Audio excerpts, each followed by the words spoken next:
मंत्री राजीव चंद्रशेखर इस वक्त एक प्रेस कॉन्फ्रेंस कर रहे थे और वो प्रेस कॉन्फ्रेंस था कि किस तरह से जो विपक्ष के लोग हैं वो आतंकवाद को लेकर, विभाजन को लेकर किस तरह से अपना रवैया रख रहे हैं, उसकी आलोचना कर रहे थे। लेकिन इस समय एक बड़ी खबर आ रही है और ये बड़ी खबर संसद से, लोकसभा से, जहां जम्मू कश्मीर से जुड़े हुए दोनों विधेयक पारित हो चुके हैं। ब्रेकिंग न्यूज ये है कि जम्मू कश्मीर आरक्षण संशोधन विधेयक 2023 लोकसभा से पारित हो चुका है, कल ही पेश किया गया था। और साथ ही जम्मू कश्मीर आरक्षण संशोधन विधेयक और जम्मू कश्मीर पुनर्गठन विधेयक, तो जम्मू कश्मीर आरक्षण संशोधन विधेयक जो है ये लोकसभा से पारित हो गया है। इसमें खास तौर पर जो तमाम वहां पर जो अन्य वर्ग हैं जिनको कि आरक्षण का लाभ अभी तक नहीं मिल रहा था, उन सभी को आरक्षण देने का प्रावधान किया गया है। समाज के जो पिछड़े वर्ग हैं उन सभी को आरक्षण देने का, इसमें आरक्षण देने की व्यवस्था की गई है। और जो जम्मू कश्मीर की आरक्षण नीति है उसमें व्यापक बदलाव किया गया है इस विधेयक के जरिए। तो जम्मू कश्मीर आरक्षण संशोधन विधेयक 2023 लोकसभा से पारित हो गया है, कल इसे पेश किया गया था।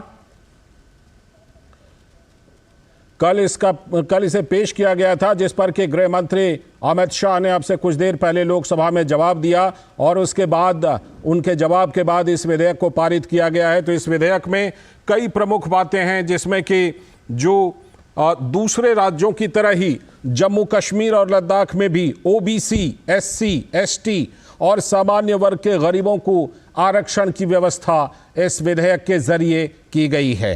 और साथ ही जो पिछड़े घोषित किए गए गांव रहें, एलओसी और अंतर्राष्ट्रीय सीमा से सटे क्षेत्रों में रहने वाले लोग हैं, उनके लिए भी आरक्षण की व्यवस्था की गई है। क्योंकि एक देश एक विधान के तहत ये जो वंचित वर्ग हैं इनको जम्मू कश्मीर में लाभ नहीं मिल पा रहा था, क्योंकि आर्टिकल 370 कहीं ना कहीं एक देश एक विधान के नीति के आड़े आ रहा था। अब जब आर्टिकल 370 हट गया है तो एक देश एक विधान के तहत वहां पर जो वर्ग अभी तक वंचित रहे हैं लाभ से, उन सभी को यह फायदा दिया जा रहा है और उसी का प्रावधान इस विधेयक में किया गया है। तो विकास सारथी हमारे संवाददाता संसद भवन से जुड़ चुके हैं फोन लाइन पर, इस पर और जानकारी देने के लिए। विकास, गृह मंत्री ने बहुत ही व्यापक तौर पर जवाब दिया, लेकिन ये जो जम्मू कश्मीर पुनर्गठन संशोधन विधेयक और आरक्षण संशोधन विधेयक, ये दोनों विधेयक हैं, इन दोनों विधेयकों से जम्मू कश्मीर के लोगों के जीवन में, वहां जम्मू कश्मीर के लिए क्या बड़ी बातें हैं, क्या बड़े बदलाव होंगे? पहले अगर हम आरक्षण संशोधन विधेयक की बात कर लें। बिल्कुल इस लालचंद जी, इसमें कल ही गृह मंत्री ने साफ किया था, जब उनसे पूछा गया था कि क्या वो बिल के बारे में चर्चा से पहले कुछ कहना चाहते हैं, तो कल ही उन्होंने साफ कर दिया था कि वो विस्तार से बाद में अपनी बात रखेंगे। और ऐसा ही आज हुआ और दोनों विधेयकों पर उन्होंने एक साथ जवाब दिया। जहां तक पुनर्गठन विधेयक की बात थी उस पर भी अपनी बात रखी और आरक्षण के मामले में उन्होंने सीधे सीधे पुरानी सरकारों पर आरोप लगाया इसका कि केवल 370 को ना हटाने का बहाना बनाते हुए वहां पर पिछड़ों को और जो शेड्यूल्ड ट्राइब लोग हैं उनको आरक्षण नहीं दिया जा रहा था। और इसके बचाव में, हालांकि उन्होंने सीधे सीधे ये नियत पर सवाल उठाए, लेकिन ये कहा कि नियत नहीं थी और इसीलिए 370 को नीति का बहाना बनाकर उनको इस आरक्षण से महरूम रखा गया। अब उन्होंने इस पर जो पूरा एक जो व्यवस्था नई दी गई है उसको लेकर के पूरी जानकारी दी सदन को कि कैसे, पहले एक तो उन्होंने इस बात पर भी सीधे सीधे लोगों जो भी सांसद थे उनका रुख इस बात पर स्पष्ट किया कि अब जो डिलिमिटेशन के बाद जो सीटों का आवंटन किया गया है वो बिल्कुल न्याय संगत है, तर्क संगत है। और 9 सीटों को उन्होंने बताया कि शेड्यूल्ड ट्राइब के लिए आरक्षित किया गया है इस रिजर्वेशन अमेंडमेंट एक्ट के तहत। और साथ ही क्योंकि सबको एकोमोडेट, उन्होंने ये कहा गृह मंत्री ने कि सभी को हम किसी का हक घटाना नहीं चाहते, बल्कि ये सुनिश्चित करना चाहते हैं कि जिन्हें हक नहीं मिला है उनको मिले। तो इसीलिए सीटों की संख्या जो है वो भी जम्मू कश्मीर के लिए पहले 107 होती थी, वो बढ़कर 114 हो गई है। और कश्मीर में जो सीटें हैं वो अब पहले के मुकाबले एक सीट बढ़ गई है, जबकि जम्मू जो था वहां पर 37 सीटें होती थी, बावजूद इसके कि वहां काफी आबादी है, घनी आबादी है, बावजूद इसके वहां सीटें कम थी, जो कि न्याय संगत नहीं था। इसीलिए वहां की सीटें 37 से बढ़कर 45 हुई हैं।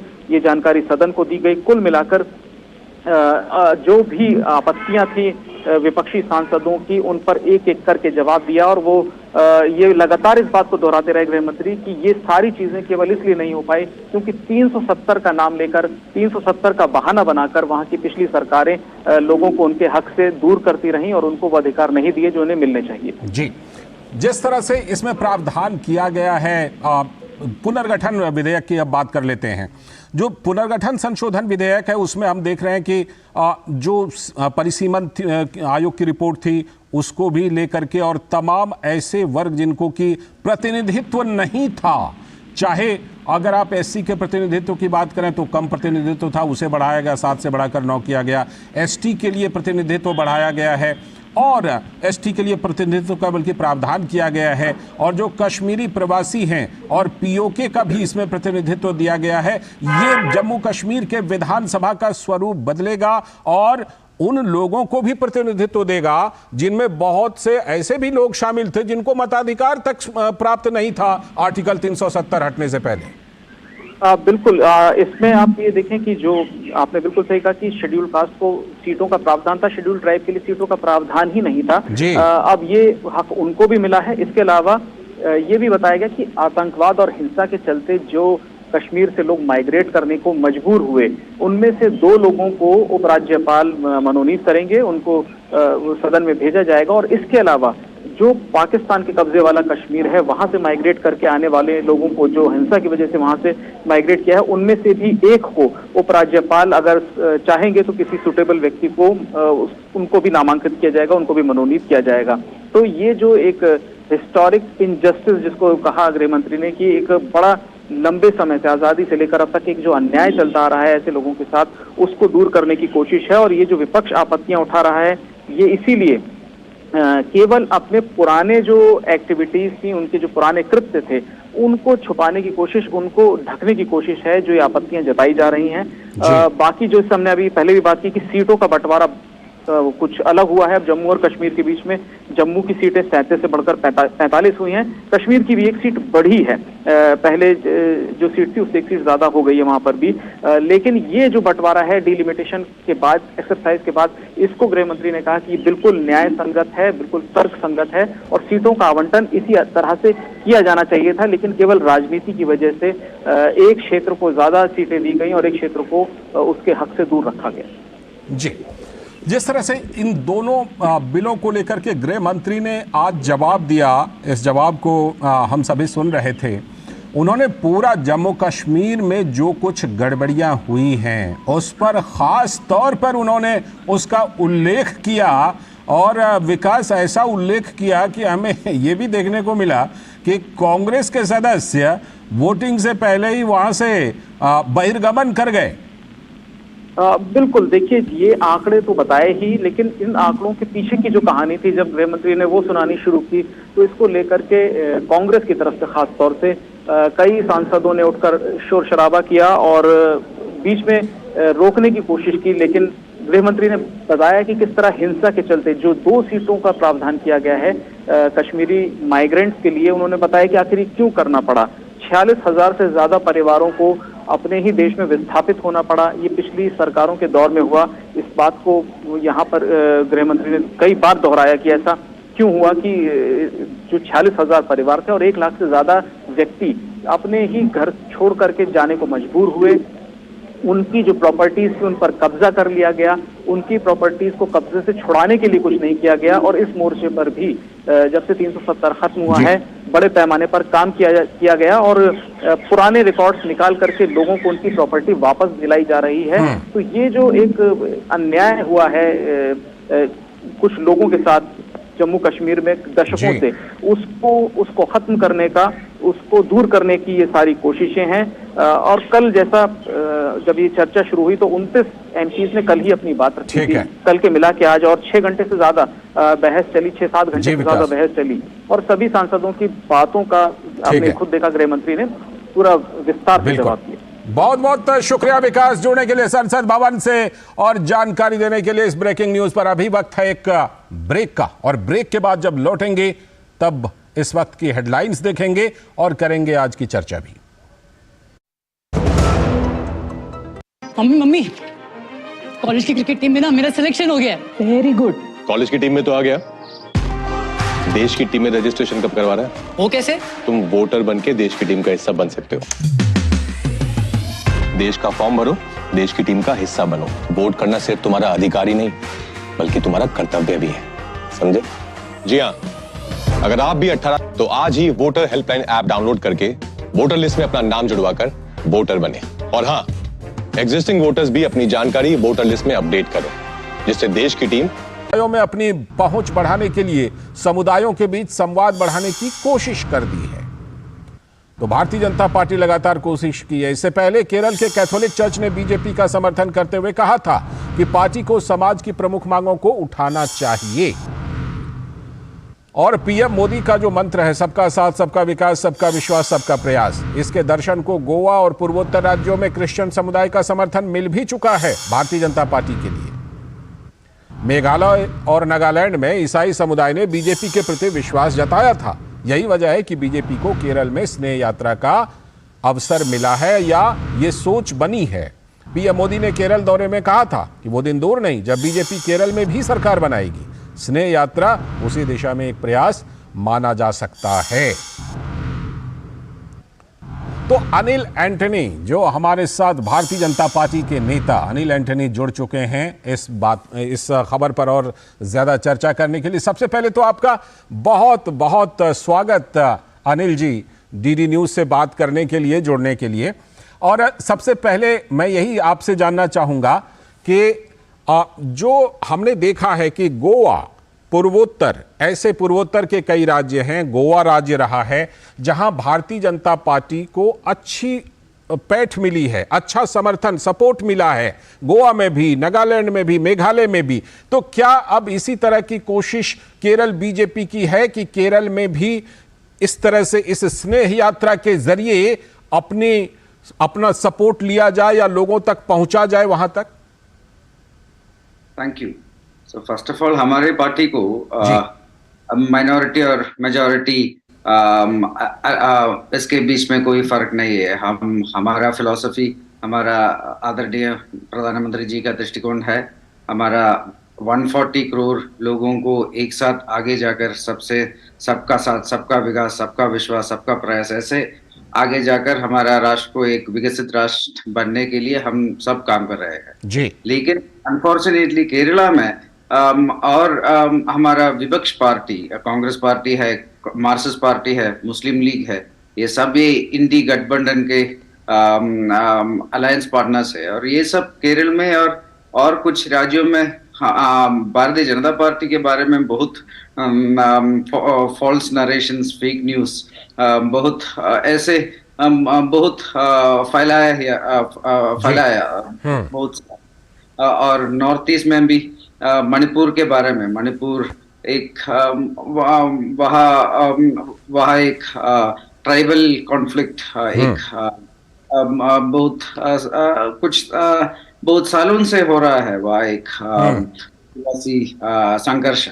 और इसके बारे में भी हम केरल का पार्टी, कांग्रेस पार्टी और कम्युनिस्ट पार्टी और मुस्लिम लीग ये आदिवासी संघर्ष को भी एक धार्मिक संघर्ष बनाया, ऐसे सेट किया। अनिल जी, एक बात मैं और आपसे पूछना चाहूंगा। अभी भारतीय जनता पार्टी का दिल्ली में प्रेस कॉन्फ्रेंस हो रहा था, तो वहां केरल से जुड़ा हुआ एक इशू आया। ये कहा गया कि वहां हमास के लोगों से प्रेस कॉन्फ्रेंस तक करवाया गया। वहां कुछ जो पार्टियां हैं वो टेररिस्ट का समर्थन तक कर देती हैं। तो क्या जब आप ये रीच आउट प्रोग्राम करेंगे तो उस प्रोग्राम में इन सब इश्यूज को भी लोगों तक उठाएंगे, केरल के लोगों को बताएंगे क्या? 100% जरूर, क्योंकि आजकल केरल में जो कुछ हो रहा है एक अच्छा सिचुएशन ये है, क्योंकि इंडी गठबंधन का एक 2-3 पार्टी, कांग्रेस पार्टी, मुस्लिम लीग और कम्युनिस्ट पार्टी, ये सब केरल में, कम्युनिस्ट पार्टी एक साइड में है, कांग्रेस पार्टी और मुस्लिम लीग दूसरा साइड में है। लेकिन नेशनल स्टेज में ये सब एक साथ है, मिलजुल कर भारतीय जनता पार्टी के खिलाफ है।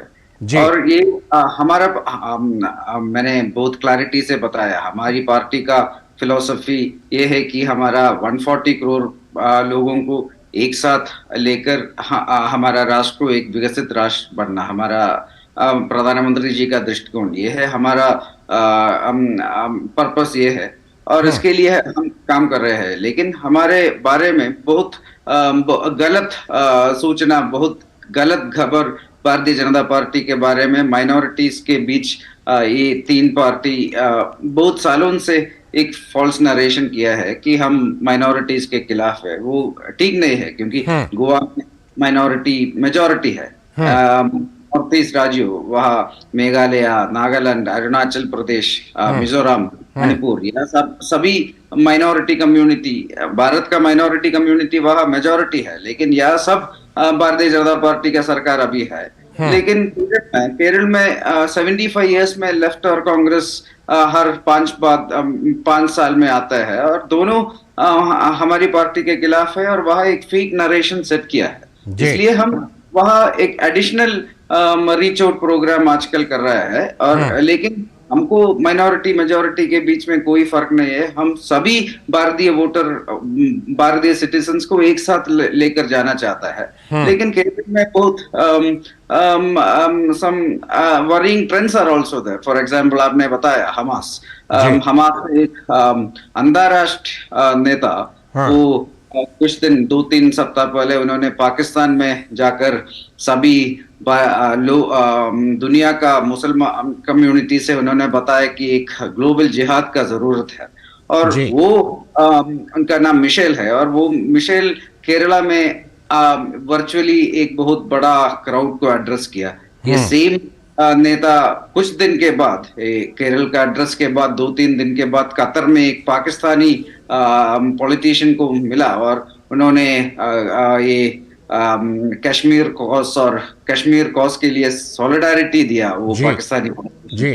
और उन्होंने कहा कि गाजा में जो कुछ हो रहा है और कश्मीर में जो कुछ हो रहा है वो बहुत सिमिलर है और ऐसे लोगों केरला में आकर वहाँ स्पीच देते हैं और केरला का गवर्नमेंट, कम्युनिस्ट गवर्नमेंट इसके खिलाफ कुछ भी नहीं करता है और ये सब केरल में एक बहुत अच्छा सिनेरियो नहीं है और हमारा नेशन के लिए एक नेशनल सिक्योरिटी प्रॉब्लम हो जाएगा। ये सब हमारा यात्रा में हम लोगों के सामने हम डिस्कस करेंगे क्योंकि हम एक बहुत सिक्योर, एक पीसफुल स्टेट और हम ऐसे आगे जाना चाहता है। हमारा दृष्टिकोण 2047 में हमको एक विकसित राष्ट्र बनना है और इसके लिए हम सभी लोगों को एक साथ जाने के लिए चाहते हैं। बिल्कुल, बहुत बहुत शुक्रिया, थैंक यू जुड़ने के लिए और आपको वेल विशेस भी इस यात्रा के लिए बहुत बहुत शुक्रिया आपका। वक्त है अभी एक ब्रेक का और ब्रेक के बाद जब लौटेंगे तब करेंगे आज की एक और बड़ी खबर पर चर्चा।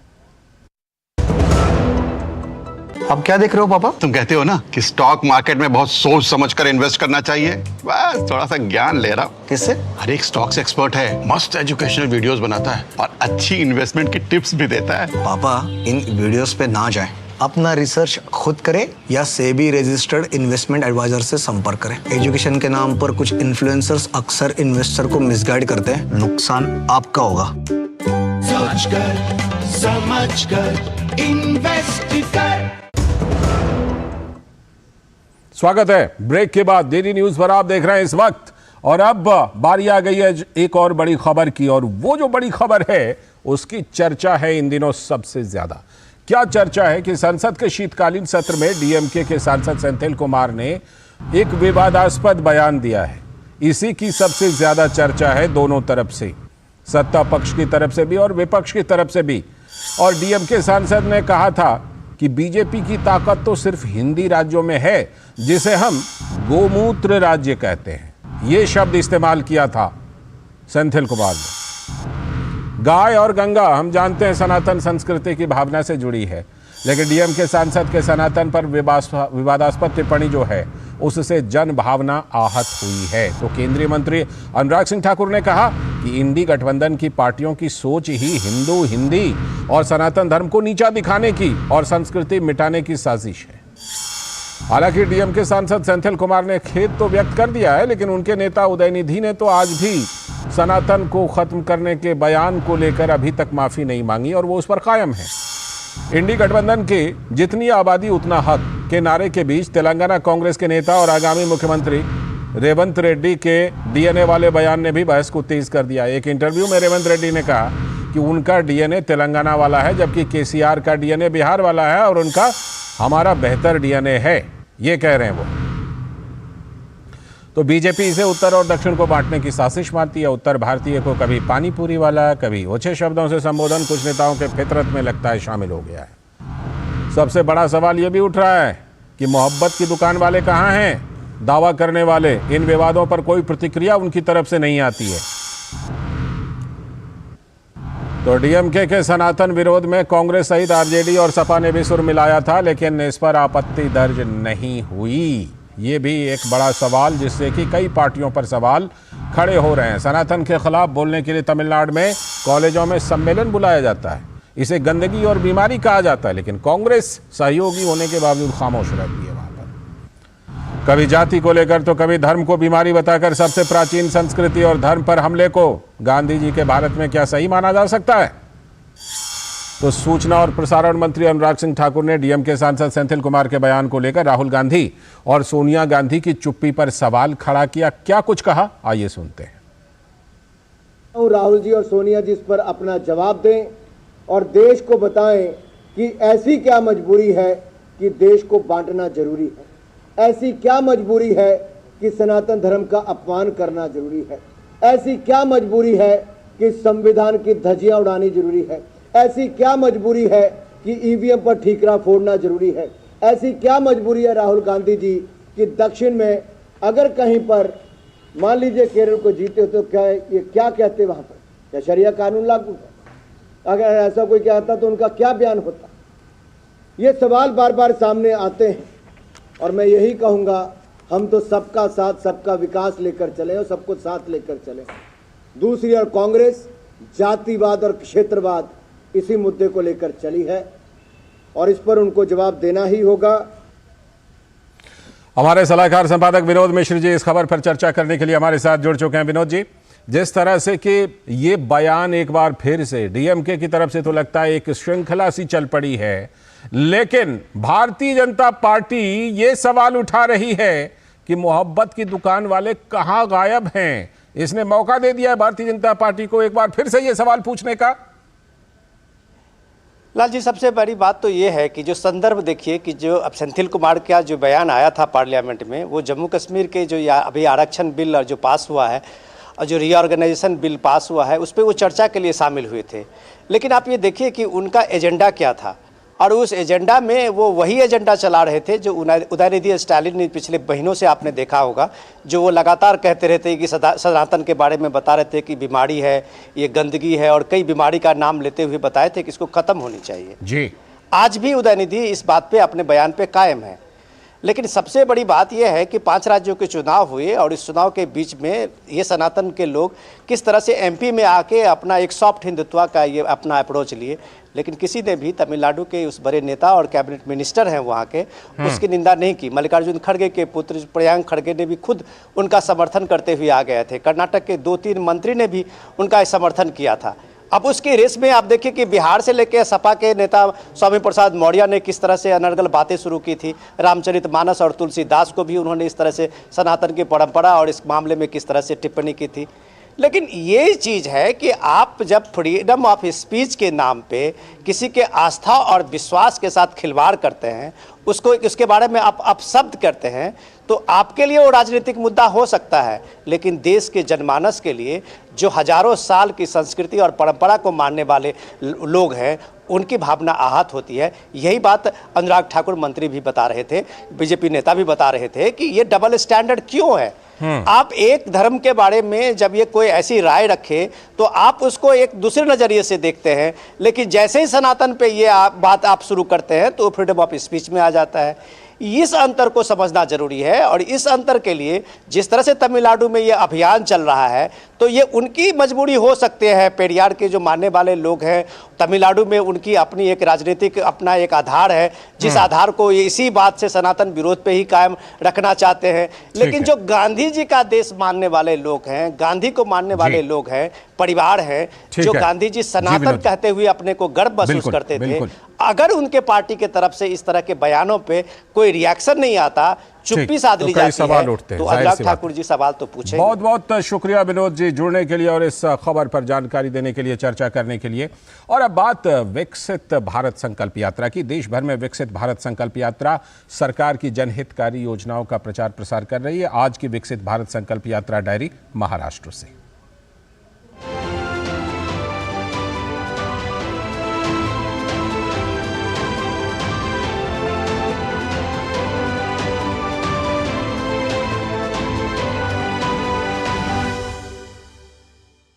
ये बदले भारत की कहानी है, ये विकसित भारत की यात्रा है, ये केंद्रीय योजनाओं के लाभार्थियों की कहानी है, समाज के अंतिम पायदान पर खड़े लोगों की ये उम्मीदों की कहानी है। देश के 2.5 लाख ग्राम पंचायतों और 15,000 शहरी इलाकों में विकसित भारत संकल्प यात्रा मोदी की गारंटी वाली योजनाओं को जन जन तक पहुंचाने का संकल्प है। कितना बदला है भारत, कैसी बदली है तस्वीर और आम लोगों की जिंदगी। मेरी कहानी मेरी जबानी। मी आज मला कळालं की मोदी सरकारचं लोन चालू आहे। जैसे ही मुझे पता चला कि मोदी सरकार लोन देती है, मुझे बहुत खुशी हुई। हम जैसे छोटे सब्जी बेचने वाले लोग भी लोन ले सकते हैं। मैंने तुषार साहब को फोन किया, उन्होंने मुझे बताया कि यहाँ पर लोग लोन लेने आए हुए हैं और मैं भी अपने कागज लेकर आई और मैंने भी कर्ज के लिए फॉर्म भर दिया है। अब मुझे भी लोन मिलेगा, इसलिए मुझे बहुत खुशी है। गरीबों के लिए यह एक बड़ी मदद है। कोरोना काळात जी उपलब्धि मोदी सरकारने करून दिली आम्हाला कर्जाची। कोरोना के मुश्किल समय में मोदी सरकार ने हमें लोन दिया। उस समय हम बहुत खराब स्थिति में थे, खाने को भी नहीं था। तब सरकार से हमने 10,000 का लोन लिया, उससे हमारी स्थिति थोड़ी ठीक हुई। वो चुकाने के बाद हमने 20,000 का और लोन लिया, उससे बिजनेस करके हमने 50,000 का लोन लिया। अब हमारा काम अच्छा चल रहा है। 50,000 रुपयाचं कर्ज देऊ केला आहे। यासाठी मी गृहिणी आहे, पहिले चुली। मैं एक गृहिणी हूँ, पहले मैं चूल्हे पर खाना बनाती थी। अब पीएम उज्ज्वला योजना के बाद हमें मुफ्त में गैस मिली है। अब मैं अपने रोजाना के खाने के अलावा टिफिन भी बनाती हूँ और इसे 60 रुपए प्रति टिफिन के हिसाब से बेचती हूँ। मैं मोदी सरकार की आभारी हूँ क्योंकि मुझे बहुत फायदा हुआ है।